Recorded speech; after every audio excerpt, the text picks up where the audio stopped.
Ce sauvetage maritime qui va se faire donc sous l'autorité du préfet en tant que délégué du gouvernement pour l'action de l'État en mer va conduire, selon les choix qui seront faits, à accueillir le bateau qui aura subi cette avarie en Martinique et à Fort-de-France. À partir de là, on va passer sur l'ORSEC départemental en tant que plan Novi. Le plan Novi, c'est le plan de nombreuses victimes. Donc,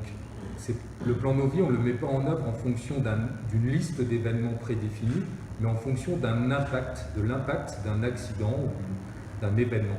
Et donc, à partir d'un certain nombre de personnes décédées ou à partir d'un certain nombre de blessés, il y a des notions de seuil qui sont définies, à ce moment-là, on décide de coordonner les services de secours qui vont agir au profit des populations dans le cadre de ce qui s'appelle donc le plan de nombreuses victimes, avec des rôles définis à l'avance pour le préfet, son représentant sur le site de l'accident ou sur le site en l'occurrence là où le bateau sera amené à accoster, et puis des spécialistes, un commandant des opérations de secours qui est le responsable des secours apportés par les pompiers et qui travaille en lien avec un DSM, directeur des soins médicaux,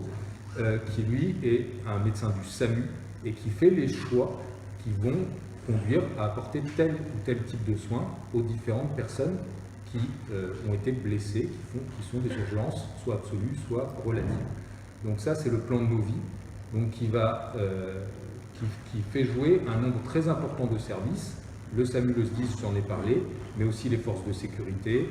des associations de secouristes, des médecins de ville, des ambulanciers, etc.